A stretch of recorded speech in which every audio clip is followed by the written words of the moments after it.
جو بچ رہتے ہیں وہ جامع مسجد کے گرد چھاؤنی چھاتے ہیں۔ وہ چیخ و پکار اور چلپوں ہوتی ہے کہ کان پڑی آواز سنائی نہیں دیتی۔ مذہب سے انہیں واقفیت ہو نہ ہو، مگر ہیں یہ لوگ بھی مسلمان۔ روزہ نماز کا شاید انہوں نے نام ہی سنا ہے۔ الوداع کے دن حلیم شریف کھانا ثواب سمجھتے ہیں۔ 20 حلیم بیچنے والے ہتھ گاڑیوں پر حلیم کی دیگیں رکھے ان کے وسیع مجمع میں گھومتے پھرتے ہیں۔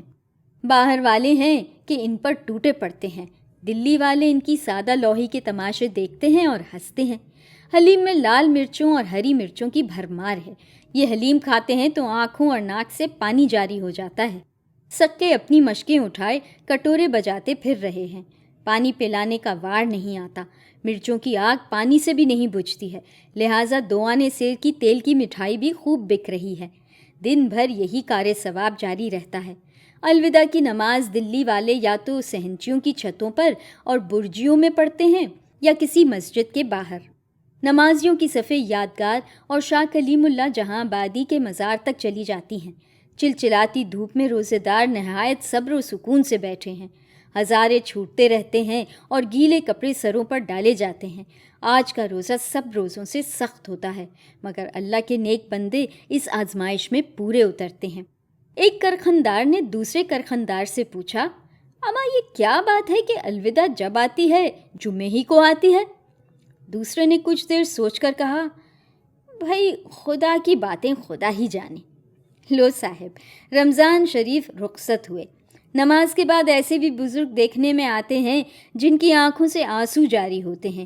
انہیں رمضان شریف کے رخصت ہونے کا واقعی اتنا صدمہ ہوتا ہے جیسے کوئی مہمان رخصت ہو رہا ہو۔ رمضان شریف کے ساتھ نیکیاں اور برکتیں بھی تو رخصت ہو رہی ہیں، ان سے محروم ہونے کا غم بھلا کیوں نہ ہو۔ چاند رات آ گئی، 29 روزے ہو چکے ہیں۔ اب یہ تذبذب ہے کہ دیکھیے 29 کا چاند ہوتا ہے یا 30 کا۔ بچے کہتے ہیں کہ اگر آج چاند نہیں ہوا تو ہماری عید بوڑھی ہو جائے گی۔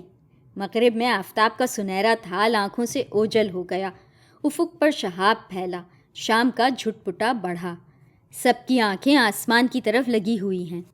مطلع صاف ہے مگر لاجوردی آسمان پر جہاں گلاب گھل رہا ہے، ایک چھوٹی سی سفید بدلی تیر رہی ہے۔ ہو نہ ہو چاند اسی کے پیچھے سے جھانکے گا، مگر بدلی کھسکنے کا نام نہیں لیتی۔ لو، وہ روزہ بھی کھل گیا، شام کے سائے افق پر بڑھنے لگے، مگر چاند ابھی تک نظر نہیں آیا۔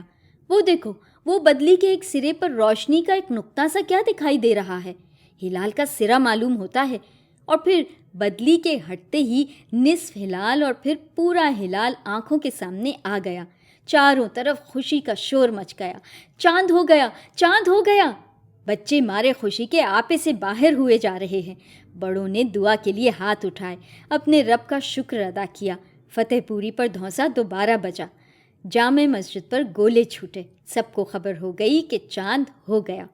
بچوں کو استانیوں نے لال سبز عیدیاں تقسیم کی، ان پر سنہرے حروف میں لکھا ہوا ہے، عیدی، زندگی کی بہار دیکھو تم، عیش لیل و نہار دیکھو تم، شب برات عید ہو کہ بقر عید، دائمن 100,000 دیکھو تم، بپاس خاطر۔ اس کی شاعری پر نہ جائیے، اس کی دعاؤں کو دیکھیے۔ بچے ان عیدیوں کو خوشی خوشی لیے پھر رہے ہیں اور بچوں کے ماں باپ استانیوں کو تہواریاں بھجوا رہے ہیں۔ عید کی تیاریاں یوں تو رمضان شریف کے آغاز ہی سے شروع ہو جاتی ہیں، لیکن عید سے 2-4 دن پہلے اور خاص طور پر چاند رات کو تو وہ دھما چوکڑی مچتی ہے کہ الہی توبہ! مرد عورتیں جسے دیکھیے عید کی تیاریوں میں مصروف ہے۔ کسی بچے کی جوتی اب تک نہیں آئی ہے، کسی کو اپنی ٹوپی کی فکر ہے۔ لڑکیوں نے اپنے اپنے جوڑے پورے کرنے شروع کر دیے، کوئی اپنا کرتا کھڑا کر رہی ہے، کسی نے اپنے دوپٹے میں لچکا ٹانگنا شروع کر دیا، ایک نے جلدی سے لگنی میں مہندی گوندھنی شروع کر دی، دوسری لپکی، اچھی ذرا سی مجھے بھی دینا، ماہی پشت کا جال بناؤں گی۔ گھر والی بیوی کو صبح کی فکر ہے کہ سوئیاں اور شیر خورما وقت پر تیار ملے۔ مردوں کے پیروں میں چکر بن گیا ہے، بازار کا کوڑی پھیرا ہو رہا ہے۔ تیل پھلیل، مسی سرما، پھول پان، ابٹنا غازہ، ایک چیز سنگھار کی ہو تو بتائی جائے۔ جو چیز یاد آتی ہے فوراً منگائی جاتی ہے۔ ادھر درزی نے اب تک اچکن نہیں پہنچائی، جب جاؤ یہی کہہ دیتا ہے میاں آپ تکلف نہ فرمائیے، میں ابھی لے کر خود حاضر ہوتا ہوں۔ دم دلاسے دیے جاتا ہے۔ بچوں نے الگ آفت ڈھا رکھی ہے، کوئی اپنی ٹوپی کے لیے سر پٹک رہا ہے، کوئی جوتوں کے لیے ایڑیاں رگڑ رہا ہے۔ لو، وہ چوڑی والی بوا آ پہنچی، ہزاروں دعائیں دیتی چلی آ رہی ہے۔ الہی دودھوں نہاؤ، پوتوں پھلو، سر کی بادشاہی بنی رہے، بچوں کے کار دیکھنا نصیب ہوں، بچوں کے نصیبیں کھلیں۔ کولے پر بڑا سا ٹوکرا کھڑا ہے، اس میں چوڑیوں کے لچھے بھرے ہیں۔ گھر والی بیوی نے دیکھا تو چٹک کر بولی، اے بھی اب بھی ناحق آئیں۔ اے بیگم، اللہ تمہیں سلامت رکھے، تہوار کا سرا ہے، ابھی تو سویرا ہی ہے۔ لو بوا، آدھی رات ہونے کو آئی، تمہیں سویرا ہی دکھائی دے رہا ہے؟ مجھے گھر کے اور کام دھندے بھی دیکھنے ہیں یا تمہاری ہی آنس مناتی رہوں؟ اے بیگم، برس کے برس دن کیوں اپنا جی برا کرتی ہو؟ اللہ رکھے بتیرے کام کرنے والے ہیں، ایک ذرا کی ذرا یہاں بیٹھ جاؤ، بس چٹکی بجاتے میں ساتھ خیر کے دونوں ہاتھ بھر دوں گی۔ اللہ رکھے ماشاءاللہ، پھر بچیاں رہ جائیں گی، ان سے میں نمٹتی رہوں گی۔ لو آؤ جھٹپٹ، دیکھو تو کیسی سنہری بانکیں لائی ہوں میں اپنی بیگم کے لیے۔ بیگم کو چوڑی والی کی چاپلوسی پر ہنسی آ گئی، تخت پر آ بیٹھی، ڈھیر ساری چوڑیاں پہنی، ساس کے وقتوں کی منہیاری ہے، سلام کر کے اٹھ گئیں، تہواری دی، دعائیں لیں، پھر بچوں کی رول چول شروع ہو گئی۔ چوڑی والی کے جاتے ہی مالن آ گئی، بڑی سی چنگیز میں لال لال قند بچھا ہوا ہے، اس پر چمبیلی اور موتیا کے ڈھیر پڑے ہنس رہے ہیں۔ چمپے کی گڈیاں ہیں، مولسری کی لڑیاں ہیں، منہ بند کلیوں کی چمپا کلیاں ہیں، گجرے اور ہار ہیں۔ یہ نہیں جانے پاتی کہ کھلی والی آ جاتی ہے۔ برس کے برس دن سبھی کو تہواری ملتی ہے۔ رات گئے تک گہما گہمی رہی۔ لو بھائی، اب رات بہت آ گئی، صبح سویرے اٹھنا ہے، خیر سے عید کا 2 گانا ادا کرنا ہے، اب سکھ کی نیند سو رہو۔ صبح کو جب مشرق سے سنہری کرنوں نے جھانکنا شروع کیا تو سب نہا دھو، نئے جوڑے بدل، نماز فجر سے فارغ ہو چکے تھے۔ چاروں طرف خوشی کا ایک طوفان سا آیا ہوا ہے۔ سوئیوں اور شیر خورمے کا ناشتہ کر کے مردوں نے بچوں کو ساتھ لیا اور عید گاہ کا رخ کیا۔ یکوں میں، تانگوں میں اور موٹروں میں بھرے شہر کے چاروں کھوٹوں سے لوگ عیدگاہ کی طرف جا رہے ہیں۔ فطرے کے گیہوں اور پیسے لینے کے لیے نہ جانے کہاں سے اتنے سارے کنگلے ابل پڑتے ہیں۔ راستے کے دونوں طرف ان کی لنگار ہے، سواریوں کے پیچھے خمریاں بھاگ رہی ہیں اور ہانپ ہانپ کر گا رہی ہیں، اللہ خیریں ہی خیریں رہیں گی، تیرے بٹوے میں پیسہ دھرا ہے، دے جا اللہ کے نام پہ دے جا، اللہ تیرا بھلا کرے گا۔ بڑی لیچڑ ہیں، بغیر پیسہ دھیلا لیے یہ پیچھا نہیں چھوڑتی۔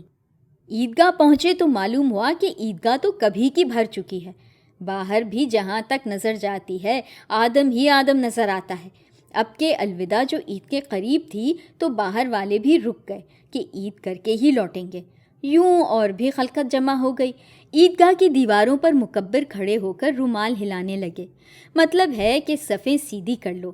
کرخندار بھائی اپنے گود کے بچوں کو بھی لے آئے تھے، ایک کندھے پر، ایک گود میں، ایک کی انگلی پکڑے ہوئے، ایک نے دامن پکڑ رکھا ہے۔ بچے بہت خوش ہیں۔ کندھے والے بچے کا مارے خوشی کے پیشاب نکل گیا تو ہت تیری کی کہہ کر اسے کندھے پر سے اتارا۔ اس نے رونا شروع کیا تو اسے چمکار پچکار کے چپکا کیا۔ جلدی سے رومال بچھا کر صف میں کھڑے ہو گئے اور بچوں کو آگے بٹھا لیا۔ مکبروں نے تکبیریں کہنی شروع کر دیں، کسی نے نہیں سنی۔ کنکھیوں سے ادھر ادھر دیکھ کر ہاتھ باندھ لیے، مگر برابر والے نے ہاتھ چھوڑ رکھے تھے، اس لیے جھٹ ہاتھ چھوڑ دیے۔ وہاں قرت شروع ہو چکی تھی، اس لیے ایک دوسرے کی دیکھا دیکھی دوسرے رکعت میں بھی یہی افراتفری رہی۔ کسی نے تکبیر سن کر ہاتھ چھوڑ دیے تو کوئی رکوع میں چلا گیا، کوئی رکوع میں ہے تو کوئی سجدے میں پہنچ گیا۔ غرض جب سلام پھرا تو دور کی صفیں سجدے ہی میں پڑی تھیں۔ بچوں نے نیت باندھنے کے بعد سے جو دل لگا کر رونا شروع کیا تو سلام پھیرنے تک ایک آواز سے روتے رہے۔ نمازیوں نے فکرے کسے، اماں سارے ٹبر کو اٹھا لائے، ان کی اماں کو بھی لے آتے نا۔ بیچارے کیا کہیں، خون کیسے گھونٹ پی کر خاموش ہو رہے اور بغیر خطبہ سنے ہی وہاں سے روانہ ہو گئے۔ عیدگاہ سے لوگ چلنا شروع ہوئے تو بچوں کے لیے تھڑی والوں سے کھلونے خریدے۔ بھلے مانسوں نے قبرستانوں کا رخ کیا، کوئی قدم شریف گیا، کوئی کلو کے تکیے میں، کوئی خواجہ باقی اللہ میں اپنی ہڑوار میں پہنچا۔ وہیں سے گلاب کے پھول اور اگربتیاں بھی خریدیں، اپنے پیاروں کی قبروں پر گئے، سکے کو آواز دی، قبروں پر مشقیں چھڑوائیں، پھول ڈالے، اگربتیاں جلائیں، فاتحہ پڑھی، بچوں کو بتایا کہ کس کس کی قبریں ہیں، قبرستان سے باہر نکل کر تانگا کیا اور جامع مسجد پہنچے۔ مٹیا محل کے بازار سے مٹھائی اور کچوریاں لیں، پان خریدے اور گھر جا پہنچے۔ محلے والوں سے عید ملے، رشتے کنبے کے جو لوگ آتے رہے ان سے بھی گلے ملتے رہے۔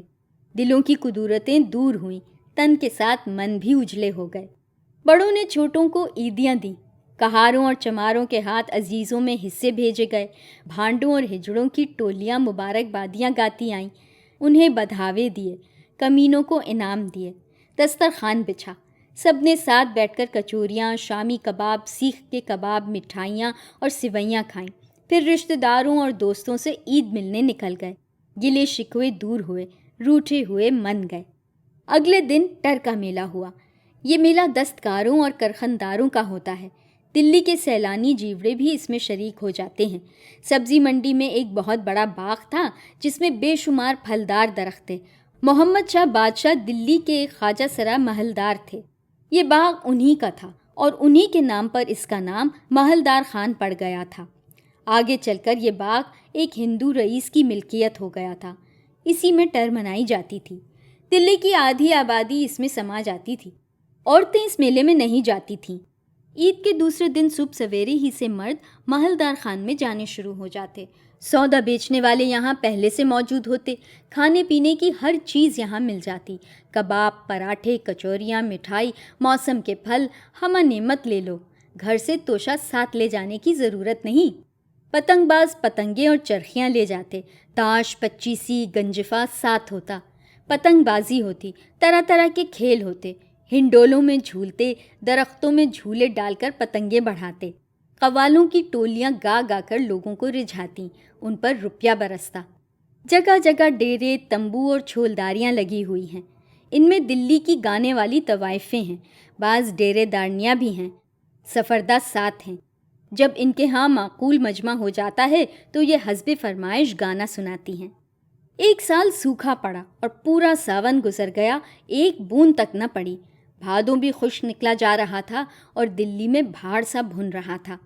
پورا رمضان کا مہینہ اسی گرمی میں گزرا۔ خلق خدا تیرا تیرا پکار اٹھی، بے فکر سیلانی بھلا گرمی کو کب خاطر میں لاتے۔ حسب دستور ٹر کا میلہ ہوا اور اسی محلدار خان میں اللہ دی غازی آباد والی نے ملہاریں ایسی گائیں کہ گھٹائیں جو جھومتی چلی جاتی تھیں ٹوٹ کر برسیں اور جل تھل ہو گیا۔ اے لو، رت بدل گئی۔ اس واقعے کو دیکھنے والے اب بھی کئی دلی والے موجود ہیں۔ ہم تو اسے حسن اتفاق ہی سمجھتے ہیں، مگر کئی جنوں کا کہنا ہے کہ یہ راگ کی تاثیر تھی کہ بارش ہوئی، اور ثبوت میں میاں تانسین اور بیجو باورے کے روایتی قصے سناتے ہیں کہ وہ دیپک راگ گا کر آگ لگا دیتے تھے اور ملہار گا کر میں برسا دیتے تھے۔ واللہ عالم بالصواب۔ شام تک محلدار خان میں یہی رونق رہتی تھی۔ 25-30 سال ہوئے محلدار خان کا مالک کوئی اور ہندو رئیس بن گیا۔ اس نے مسلمانوں پر اپنا باغ بند کر دیا تو بڑا میلہ اوکھلے میں ہونے لگا، مگر وہ بات کہاں مولوی مدن کی سی۔